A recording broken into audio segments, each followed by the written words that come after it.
Yes,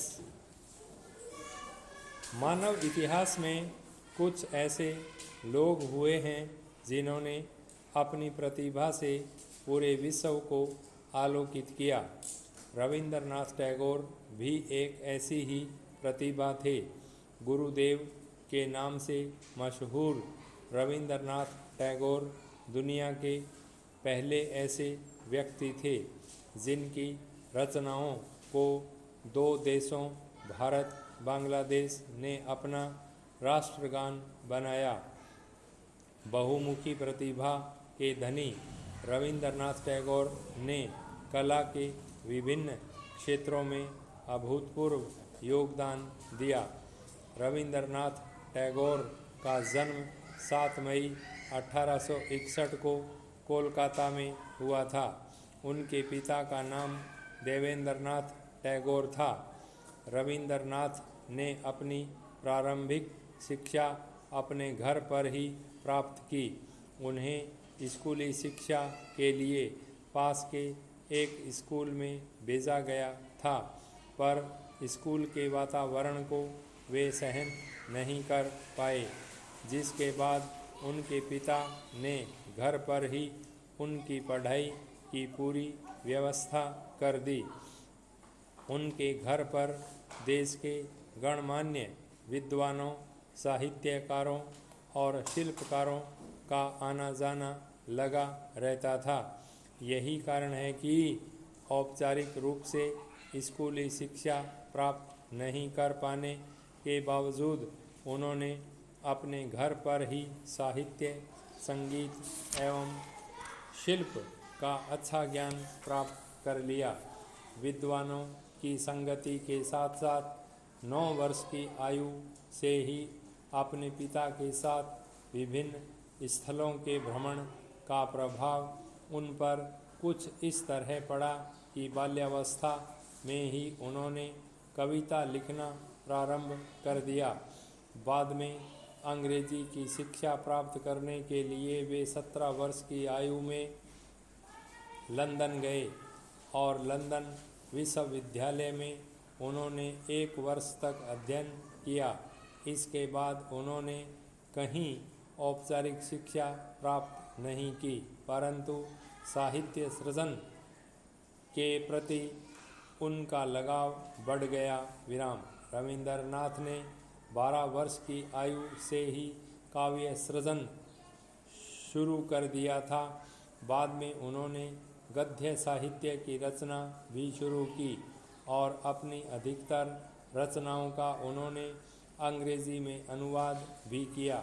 अपनी प्रसिद्ध काव्य पुस्तक गीतांजलि के अंग्रेजी अनुवाद के लिए उन्हें वर्ष 1913 में साहित्य का नोबेल पुरस्कार प्राप्त हुआ और वे यह पुरस्कार प्राप्त करने वाले केवल भारत ही नहीं बल्कि एशिया के भी प्रथम व्यक्ति बने। गीतांजलि रविंद्रनाथ ठाकुर की एक अमर काव्य कृति है।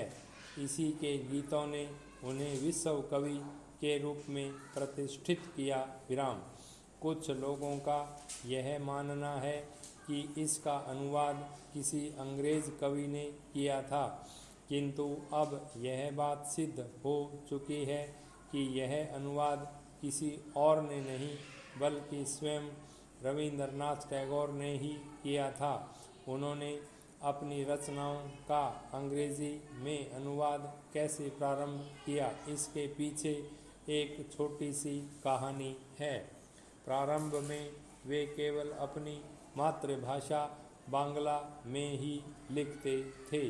जब वे लंदन अंग्रेजी भाषा की शिक्षा प्राप्त करने गए थे, उस दौरान 17 वर्ष की आयु में उनकी मुलाकात अंग्रेजी के विश्वविख्यात रोमांटिक कवियों एवं लेखकों से हुई। उनमें से कई उनके अच्छे मित्र हो गए। अपने उन मित्रों के साथ आयोजित काव्य गोष्ठियों में अपनी बांग्ला कविताओं को सुनाने के दृष्टिकोण से वे उनका अनुवाद अंग्रेजी में किया करते थे। उन कवियों एवं लेखकों ने उनके काव्य की काफ़ी प्रशंसा की। इसके बाद से उन्होंने अपनी अधिकतर रचनाओं का अंग्रेजी में अनुवाद प्रारंभ कर दिया था। बाद में कवि कीट्स ने उनके अनुवाद की भूमिका लिखी। वे किसी एक विचारधारा के कवि नहीं थे, बल्कि उनके काव्य में पूरी मानवता का समावेश था। यही कारण है कि पूरी दुनिया के लोगों के कवि होने के कारण उन्हें विश्व कवि की संज्ञा दी गई। कवि होने के साथ ही साथ वे कथाकार, उपन्यासकार, नाटककार, निबंधकार, संगीतकार और चित्रकार भी थे। उनकी सभी 84 कहानियाँ गल्पगुच्छ की 3 जिल्दों में संग्रहित हैं।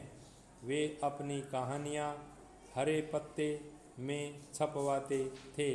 टैगोर की कविताओं की पांडुलिपि को सबसे पहले विलियम ने पढ़ा और वे इतने मुग्ध हो गए कि उन्होंने अंग्रेजी कवि कीट्स से संपर्क किया और पश्चिमी जगत के लेखकों, कवियों, चित्रकारों और चिंतकों से टैगोर का परिचय कराया तथा इंडिया सोसाइटी से इसके प्रकाशन की व्यवस्था की।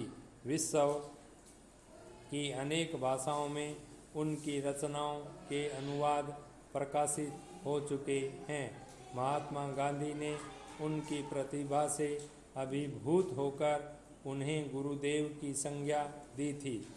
भारत के राष्ट्रगान जन गण मन और बांग्लादेश के राष्ट्रगान आमार सोनार बांग्ला के रचयिता रविंद्रनाथ टैगोर ही हैं। उनका सपना था भारत में एक ऐसे शिक्षण संस्थान की स्थापना करना जहां विद्यार्थी प्राकृतिक वातावरण में शिक्षा प्राप्त कर सके। भाई स्टॉप।